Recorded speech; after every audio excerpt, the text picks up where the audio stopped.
오늘은 호렙산 반석에서 나온 물, 호렙산 반석에서 나온 물이라는 제목으로 말씀을 선고합니다. 이제 홍해를 건너서 한 번 진을 쳤습니다. 이제 그곳이 이제 신광야라는 곳인데 거기서 다시 출발을 했어요. 근데 우리가 생각하듯이 막 자주 텐트를 친 게 아니에요. 왜냐하면 뭐 200만이 넘는 인구가 움직였다가 멈출 때에는 거기에 한동안 이제 이렇게 살기 위해서 이렇게 멈추는 건데, 지금은 그 날마다 텐트를 치는 게 아니고 이제 한번 치면 잠시 이렇게 거기서 머물고 또 그 다음 지역으로 가는데, 지금 가고자 하는 목적지가 일단 그 시내산인데 호렙산이라고도 하거든요. 호렙산으로 하나님이 부르시는 거예요. 왜냐하면 40년 전에 모세를 그렇게 부르셨어요. 모세가 자기도 뭐 방향을 모르고 하여간 이집트에서 멀리 도망간다고 도망갔는데 홍해 건너 미디안 땅으로 안전하게 도망간 거예요. 지금의 사우디아라비아. 거기에 호렙산이 있어요.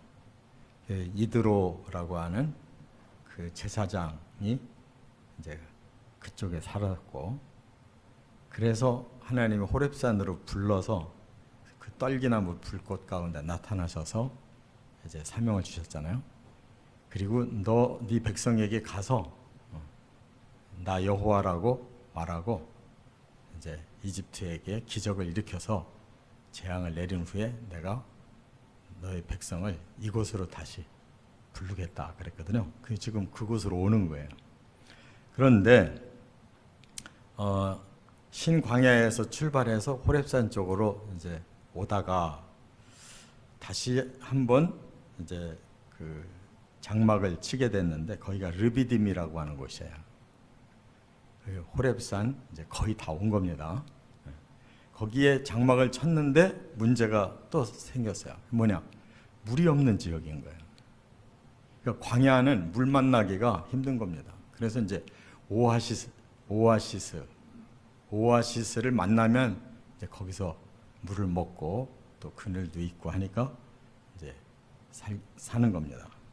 근데 호렙산 근처까지 왔는데 르비딤에서 물이 없으니까 다시 반란이 일어난 거예요. 그래서 또 모세를 원망하고, 모세는 왜 나한테 자꾸 원망하냐? 내가 어쩌란 말이냐? 이제 이렇게 점점 이렇게 극단적으로 사람들이 변해요. 여기서 완악한 짓을 저질렀다는 것입니다. 그런데 결국은 이제 해결을 받았어요. 그곳에 이제 물의 기적이 일어났는데 아예 그냥 거기서 머물러 살면서 계속 물을 먹을 수 있는 그런 방법으로 하나님 물 주셨어요. 모세에게 너 왜 이러고 있냐? 내가 지시하는 곳으로 가서 지팡이로 바위를 쳐라 그랬어요. 그랬더니 거기서 물이 쏟아져 나왔는데, 이제 좀 시청각으로 보면 좋은데 그 큰 바위가 이렇게 둘로 갈라져 있어요. 그런 바위가 지금도 거기를 라오스산이라고 그러는데 사우디아라비아는 거기서 물이 나왔다라고 그 지역 사람들도, 그 아라비아 사람들도 그렇게 전승이 내려오고 있다는 거예요. 이제 거기서 물이 터져서 그들이 이제 1년 동안 먹으면서 호렙산에서 계시를 받고 다시 출발한 겁니다. 그렇기 때문에 우리는 이 호렙산 바위에서 나온 물이 그냥 단순한 게 아니라는 것을 깨달아야 되는데, 신학에 오면 바로 그 물이 무엇인가를 설명하고 있어요. 육신적으로는 물이 없으면 죽잖아요. 근데 그들에게 더 중요한 건 영혼이란 말이에요. 영혼의 생명. 이 사람들은 아직 거기까지 성숙도가 이르질 않아서 그냥 고기만 있으면 되고 만남만 있으면 되는데 물이 없는 거지. 물까지 주신 거예요. 그렇다고 해서 그들이 만족하냐? 아니에요. 계속 분란을 일으키는 거예요. 왜? 영혼이 아직까지 제대로 잡히질 않아서 그래요. 그래서 신학에서는 바로 그 르비딤 반석이 예수 그리스도시다. 예수 그리스도가 너희에게 주는 신령한 물을 받아 먹어야 사는 것이다. 그걸 가르쳐주고 있는 거예요. 우리는 거기까지 가야 진짜 사람의 생명을 살리는 물이 뭔가를 알 수 있다. 그 말이에요.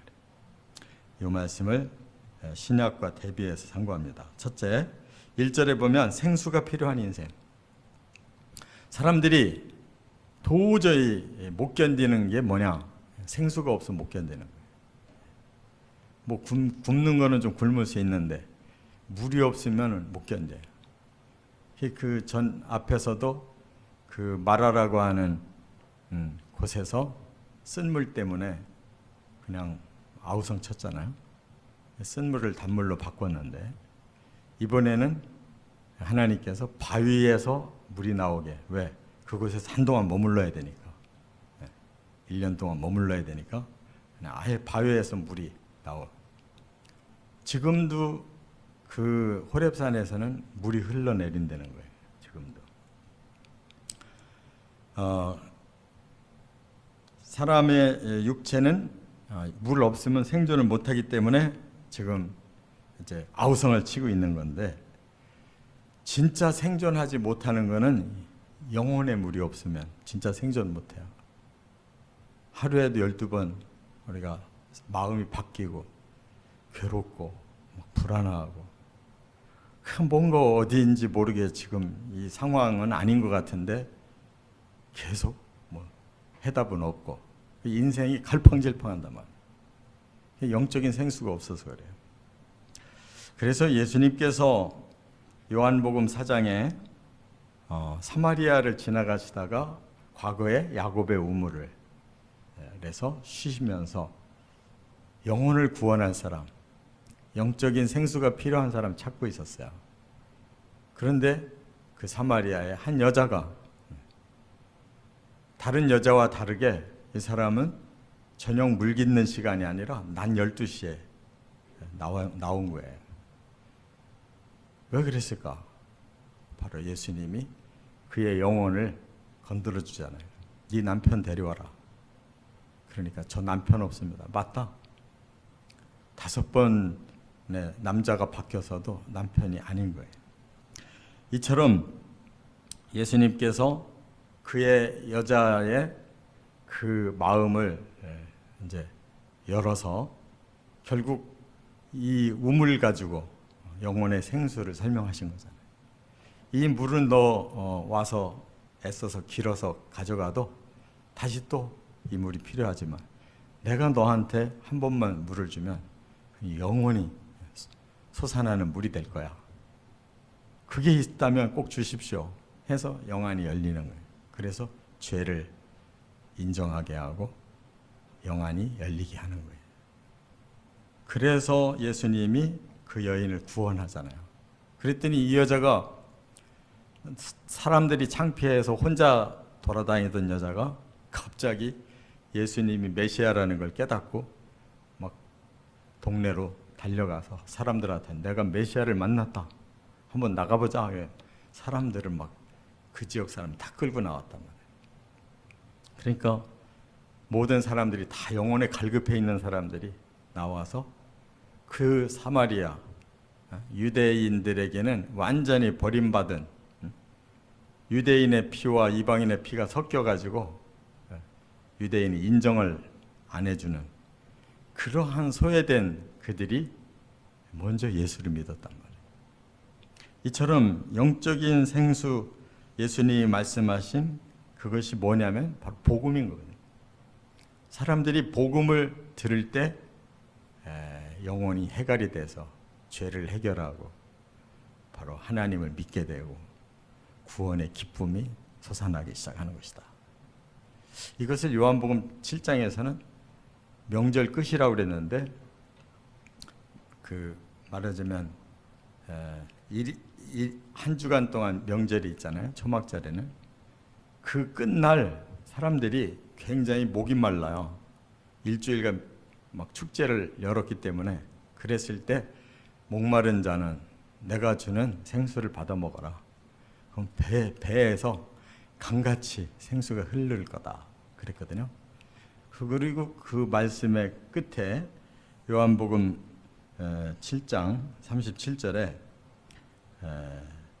그 생수가 바로 성령을 가리키는 것이다. 이렇게 말씀했거든요. 사람들의 마음에 성령이 임해야, 하나님의 영이 임해야 그들에게 영적 생명이 생긴다는 말이에요. 예수님이 요한복음에서 두 가지 생수를 말씀한 거예요.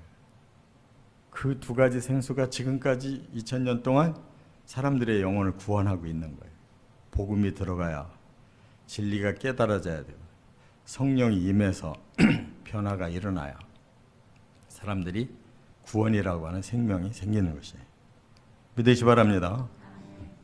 이처럼 예수님은 구약의 상황을 그대로 받아들이셔서, 구약에서는 모든 게 다 예표적이지만 신약에서는 그것이 성취로, 이스라엘 백성들이 목마른 그 육체를 위한 물이 필요한 것처럼 모든 인류가 영적인 기갈 때문에 이렇게 고통하고 있을 때 예수 그리스도가 주시는 진리, 복음과 하나님의 영, 성령이 임해야 영혼이 구원을 받고 생명력을 얻는다.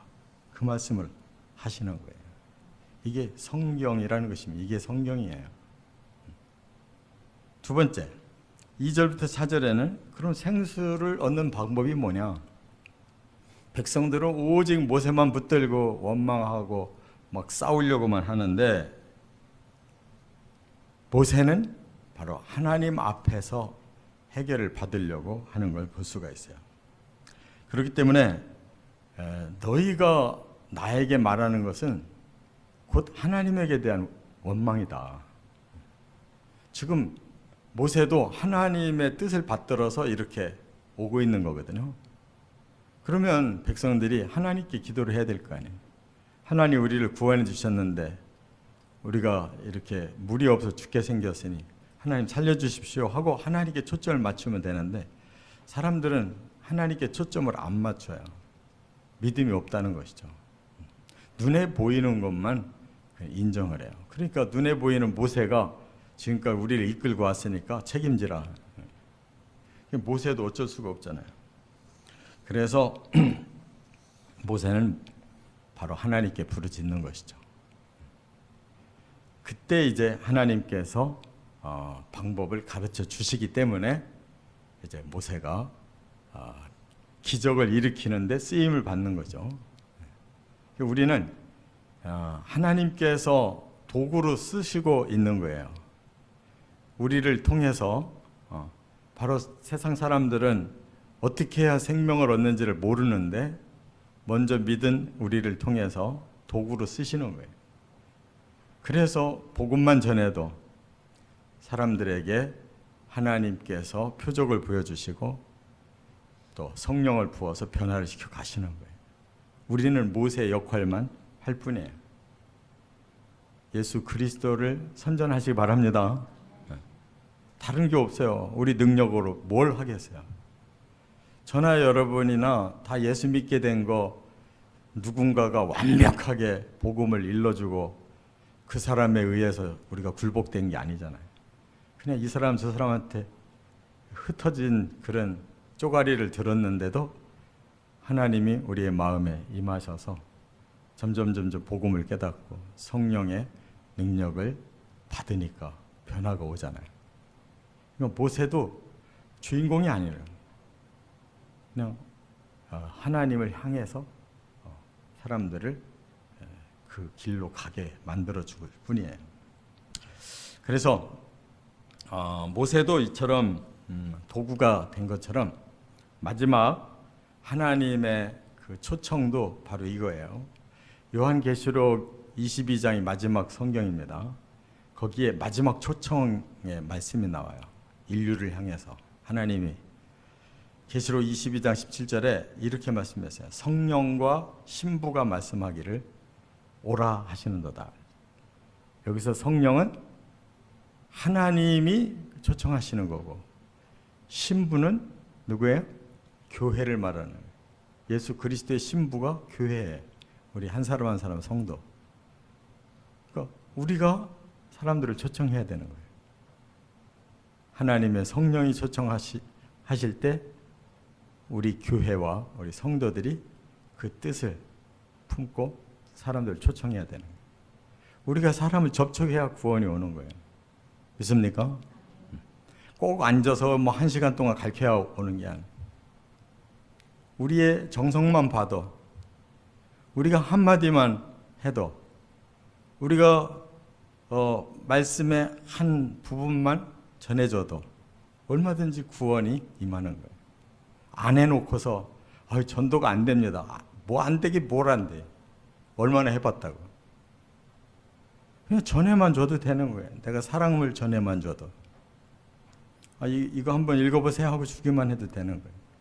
안 하잖아. 안 하면서 뭐 전도해도 안 돼. 얼마나 해봤다고.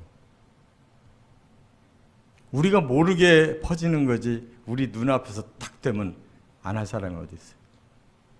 다 성령과 신부는 계속 2000년 동안 증거할 뿐이에요. 하나님이 사로잡아 주셔야 되는 것입니다. 할렐루야. 그래서 성령과 신부가 말씀하시기를 오라 하시는도다. 이 초청이 하나님은 지금까지 부르고 있는 거예요. 듣는 자도 오고 목마른 자도 오고 원하는 자는 값없이 생명수를 받아라. 이 바로 르비딤의 사건이 지금 계시록까지 그대로 가고 있는 거라니까. 그 사람들이 지금 목이 마르고 마음이 갈급하고, 또 그 사람들이 아무것도 없지만 하나님은 값없이 생명을 주겠다는 거예요. 복음은 값을 안 받아요. 우리도 값 안 받고 공짜로 받은 것처럼 우리도 공짜로 전해주면 생명은 값없이 그들 속에 생기는 거예요. 그래서 그 구체적인 생명이 생기는 도구가 뭐냐? 내가 이 두루마리의 예언의 말씀을 듣는 모든 사람에게 증언하노니, 바로 하나님의 말씀에, 성경의 말씀대로 구원받는 거예요. 그렇기 때문에 더하면 안 되고 빼도 안 되는 거예요. 더하면 재앙이 그들에게 갈 거고, 제하면 그들을 하나님 나라에서 생명에 참여 못하도록 내버린다는 거예요. 그러니까 우리는 하나님 말씀으로 불러서 그들에게 말씀을 가르치는 거예요. 말씀에 더해서도 안 되고 말씀에서 제해서도 안 되고 말씀 그대로를 가르쳐야 되는 거예요. 그 사람들만 천국 들어가는 거예요. 할렐루야. 이렇게 구원이 추려져 가는 겁니다. 우리가 이렇게 말씀을 듣는 이 자리가 천국을 향한 가장 지름길을 가고 있는 거예요. 말씀을 더해도 안 되고 제해도 안 되는. 이걸 제대로 알아야 천국길로 가는 거예요. 그래서 이것들을 증언하신 이가 이르시다 그랬어요. 증언자가 누구냐면 예수 그리스도예요. 예수님이 최초로 복음을 사람들에게 증거했어요. 그분이 내가 진실로 속히 오리라 하시거늘 아멘 주 예수여 오시옵소서. 예수님이 내가 정말 너희에게 전한 이 복음이 이루어지는 날을 속히 내가 주겠다 했으니까 우리의 마지막 천국의 마지막 관문은 아멘 주 예수님 빨리 오십시오. 이게 마지막 관문이란 말이에요. 저나 여러분이나 이 마음이 교회에서만 갖는 게 아니라 집에서도 직장에서도 여행 중에도 아멘 주 예수여 오시옵소서. 아니 지금 여행이라 못 갑니다. 지금 장사하느라고 못 갑니다. 그럼 못 가는 거예요. 언제든지 할렐루야 환영합니다. 주님 오십시오. 제가 곧 따라가겠습니다. 이 마음이 있어야 천국 가는 거예요. 할렐루야. 이게 초청입니다. 하나님의 구체적인 초청. 끝으로 세 번째, 5절부터 7절. 생수를 주신 분은 하나님이시다. 그거예요. 지금 모세가 백성들 앞에서 굉장히 쫄렸을 거예요. 그러나 하나님 명령하셔. 너는 백성들 앞을 지나가서 르비딤 바위 앞에 서라. 이게 보통 담력으로 못하는 거예요. 하나님을 확실히 믿고 지금 모세가 백성들에게 원성 앞에서도 그냥 끄떡없이 지나가는 거예요. 르비딤 바위 앞까지 갔다는 거예요. 그리고 장로들도 다 데리고 갔다는 거예요. 그리고 지팡이를 잡고 호렙산 반석 앞에 섰다는 거예요. 바로 하나님께서 반석을 한번 치라고 말씀할 때 모세가 담대하게 한번 쳤어요.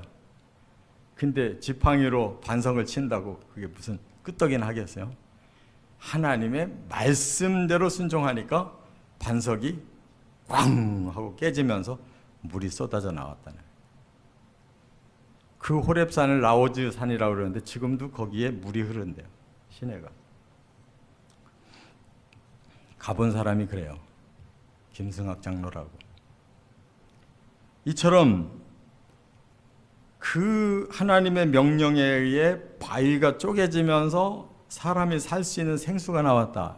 이게 뭘 의미하는지 아세요? 그 반석이 예수 그리스도라는 거예요. 예수 그리스도가 찢겨지고 생명을 잃는 순간 우리에게 영적 생수가 쏟아져서 구원받은 거란 말이에요. 바로 그렇게 고린도전서 10장에 설명을 해주고 있잖아요. 고린도전서 10장 1절 조상들이 다 구름 아래에 있고 그들이 구름 기둥으로 인도받았죠. 바닷 가운데로 지나며 홍해를 건넜죠. 모세에게 속하여 다 구름과 바다에서 세례를 받고 그들이 애굽의 때를 뻗기고 이제 하나님의 백성으로서 세례를 받은 것이다 이거예요. 그 광야를 구름 속에서 보호받고 그 홍해물을 갈라서 거기를 지나오면서 그들은 다 씻음 받았다. 이렇게 영적으로 해석하는 거예요. 다 같은 신령한 음식을 먹었다. 뭘 먹었어요? 만나를 먹고 다 같은 신령한 음료를 마셨으니 뭘 마셨어요? 르비딤 기적의 물을 먹었잖아요. 그래서 이는 그들을 따르는 신령한 반석으로부터 마셨기 때문에 그 반석은 곧 그리스도라고 말씀하고 있는 거예요. 그러니까 우리는 최종 우리의 구원자가 예수 그리스도라는 거예요. 예수 그리스도가 자신을 깨뜨려서 십자가의 보혈을 흘려 우리 죄를 다 깨끗하게 씻었기 때문에 우리는 하나님 백성으로서 이제 신령한 음료인 복음과 성령어를 통해서 이렇게 구원을 받아가고 있다 그 말이에요. 그러니까 성경은 이렇게 멋있는 거예요. 그냥 막 산만하고 뭐 어렵고 뭐 구약 읽어보면 이게 도대체 뭔 소리인지 알아들을 수가 없다 이렇게 생각하는데 하나님의 작품은 우리가 못 따라가는 거지 너무나 깊고 오묘해. 창세기부터 계시록까지가 그냥 아주 완벽한 편집이 돼 있다. 베스트셀러는 뭔가 읽어보면 줄거리가 제대로 돼 있을 때 베스트셀러가 되지 아무리 두꺼워도 뭔 소리인지 모를 때는 안 되잖아요. 성경이 지금 베스트셀러 중에 베스트셀러인데 못 알아들어가지고 사람들이 이거 덮고 사는 거예요. 이거 깨닫는 것보다 더 중요한 게 어디 있어요? 바로 천국 백성은 이 두루마리의 말씀에서 더 보태도 안 되고 빼도 안 되는 바로 예수 그리스도 중심의 이 생명을 반드시 얻으시길 주의 이름으로 축원합니다.